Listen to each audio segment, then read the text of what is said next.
Hello you lovely boys and girls, ladies and gentlemen, how you doing? We've got a great episode for you today, especially for you purists and you collectors. We're going to look at the Bandmaster Powerhouse. It's an 8-track drum machine. Come and check we.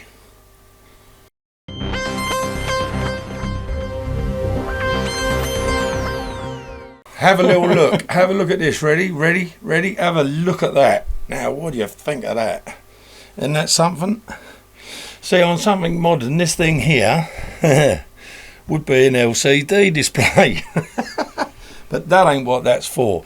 That is for a 8-track cartridge. That's what that's for. Come on, Simon. Tell them what it is, if they don't already know by now. And special thanks to Dave on this one. He's lent it to us so we can do the show. Cheers, Dave. Dave, you are a top man. Cheers for this, brother. Thank you so much. And it's made my day because I have never ever seen one. Nor did I until Dave brought it round. And this one's all been serviced, so it should sound pretty good. This one. Do you know, we haven't plugged it in to try it yet, but I'm looking forward to that one, the tempo, to see whether or not the pitch changes. Yeah, let's grab number 2.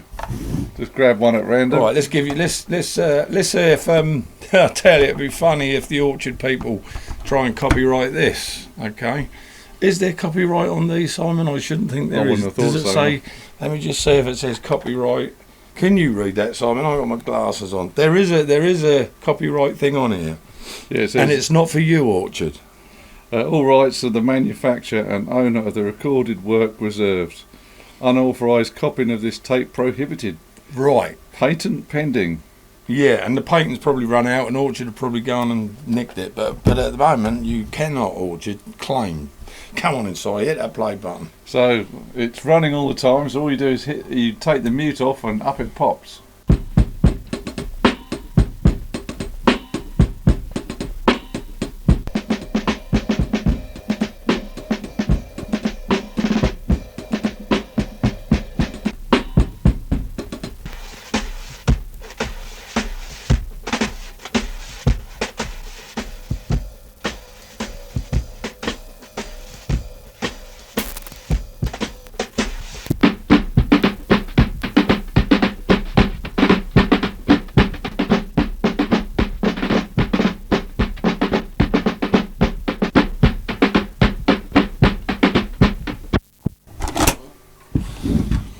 So as you can see, it works the same as a 8-track in a car. For some of you out there, you've probably never even heard of 8-track. Well, years ago, we used to have car stereos that took these.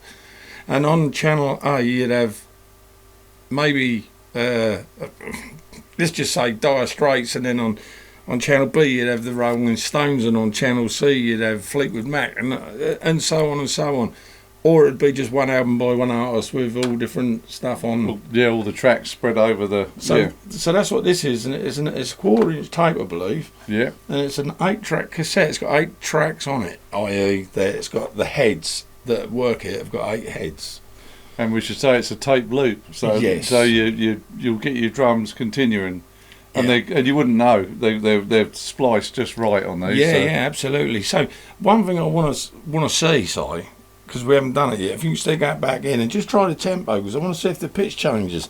If it's speeding the motor up, then the pitch should change, shouldn't it? I think it probably does. Let's have a look. Let's have a look.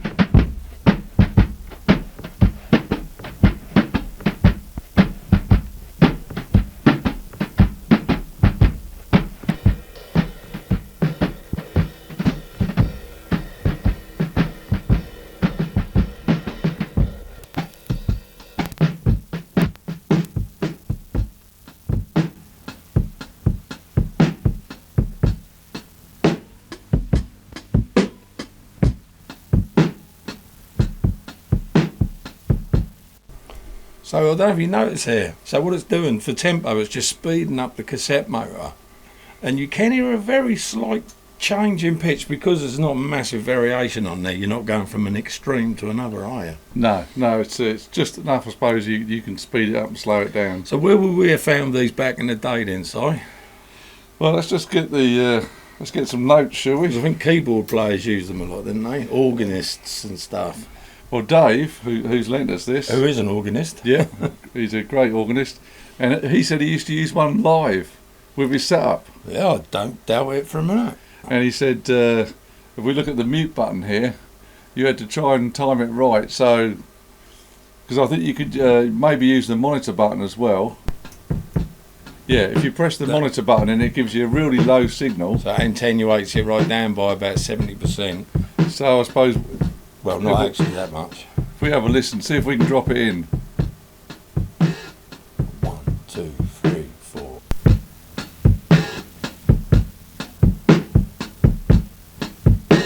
So that's what Dave told me. That's what he used to do back in the day.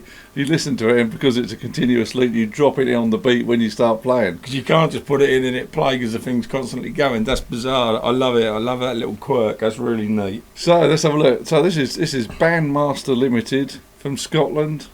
It's called the Powerhouse. Any idea of when these were made? I don't know when they were made. I mean, when they were brought out to the market. Say, it looks 1974 to me. Well, I think, yeah, spot on, 1975-ish. I think these came out, and they call it the Mellotron of drum machines. Yes, I was going to say, you took words right in my mouth. The loop tape reminds me of the Mellotron, because at first they were just one long stripe and it would end. They'd play a chord and they'd have to stop before the tape stopped. And then they'd come up with the idea with the loop, so it just kept on going, and that's basically what that is. And as Jay said earlier, these are 8-track cassettes. And if I say this is tape number 2, you've got old time waltz, jazz waltz, 12/8 rhythm, and modern waltz. So you swap between your 4 different stereo tracks, and there's all your drum beats. And they came with 8 tapes. And luckily, Dave's got all the tapes. All 8, as you can see here, folks. Look, there it is. Tape 8, 7, 6, 5, 4, 3, 2, and then 1. And we're really lucky because this one's been serviced, and what else as well with these tapes, the little foam bits go inside. They've all been taken apart and redone. Right. So that's why they sound so good. And apparently, I don't know if Dave might know, apparently there was it was called the Nashville expansion pack of more tapes, where you'd end up with a total of 14 tapes. If anyone's got those, It's very much like the Hank Marvin presets on the Quadriverb. It is, yeah. Very sought after. Apparently Vangelis used one of these. Really? Yeah. So we're looking for the other set of tapes if anyone's got them. Yeah, Vangelis's tapes, that would be good, wouldn't it? He might have made some of his own, because you could record on Drake. Couldn't you? Yeah. But we'll talk about that later. So what do you reckon was the price? Original price back in 1975-ish? Well, probably not much more than the price of an 8-track player. I would have said the tapes were dearer than the machine, but you say it come with those 8 tapes, did it, when you bought it? Oh, I'm not entirely sure, but I guess it might have done, because you've got the slot on here for the 8 tapes to go in. I'm going to say something silly like £80 because it was so long ago. Apparently 140. Oh, it's quite expensive, wasn't it? But at the time, there was not really anything that played drums. No, apart from drummers. Yeah, of course. It was a bit silly of me, wasn't it? Trying to put us out of a bloody job, these machines. But I suppose if you do either keyboard playing, doing clubs and that, and you just wanted like a sort of accompaniment, because at that point organs didn't really have drum machines in. No. Or like Hammonds obviously didn't have drum machines at that point. Ribbon boxes. So that's about it. There seems to be, someone said you could play normal 8-track tapes in it, and then some people say you can't. So if you know, I would have thought you'd be able to, because I would have thought so. But if anyone knows, let us know in the comments on that one. I'm sure you can, but we haven't got any. Well, Simon has, I think, somewhere, because I gave you a machine and some tapes with it. And that leads on to our little, just one more thing. One more thing. Cheers, Columbo. If we can find the 8-track player that Jay gave me, why couldn't we make a drum machine? Why You couldn't- could Yeah. just with an 8-track player. Yeah, you could do that. Yeah, we could record Jay Make your playing loops. drums, Yeah. and then if you fancy us having to go to that, Tubers, yeah, answers in the comments. But We'll that's- see if we can make our own version of this. That's if you can find an 8-track player that records though, because I don't know how you're going to record the sections of tape just right. You can get 8-track players that record, or maybe obviously we got reel-to-reel machines that have got 8 tracks on. I don't know if that They would, wouldn't line up, I don't think. but it could be just a big experiment if you guys are interested in us having a go. So there we go. That'd be worth a punt. So it may be now that you guys probably want to hear more of it. We'll ask Simon nicely if he can do a video of each individual cassette. Yeah, and I'll chop them up so you can use them in loops and stuff as well. Yeah. If you want to hear all the drums, let us know in the comments. If you want to hear all the tapes and all the different varying drum beats, because you're probably thinking, 8 tapes, how many different drum beats are there?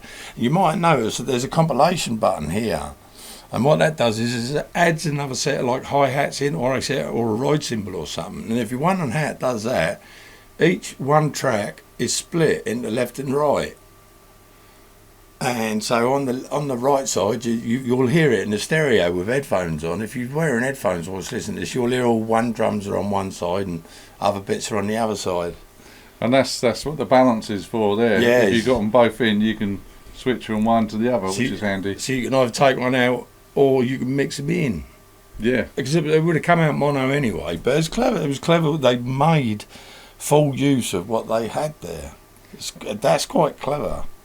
Oh, it's an absolutely brilliant machine, and thanks for Dave for getting this service because it's working perfectly. It sounds really good.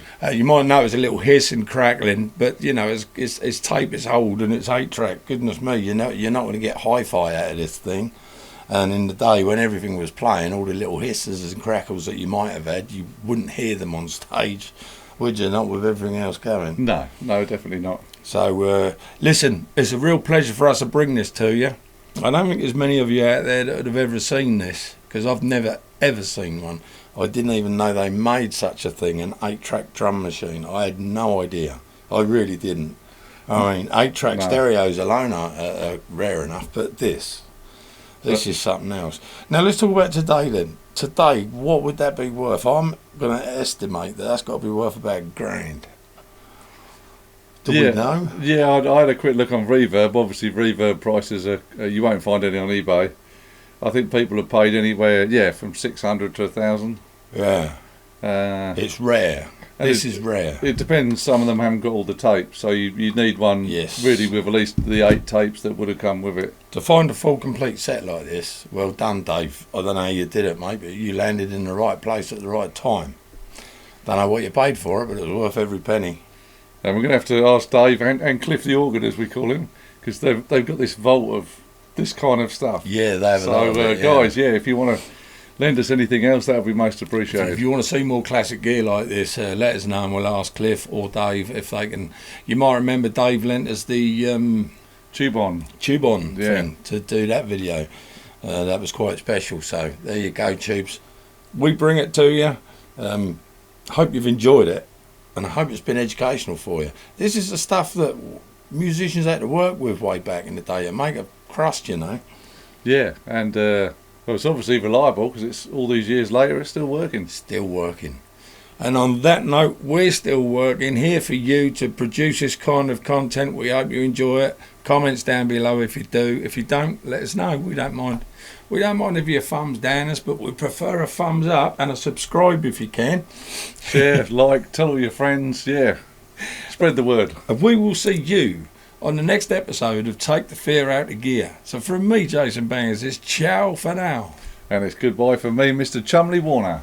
Check we.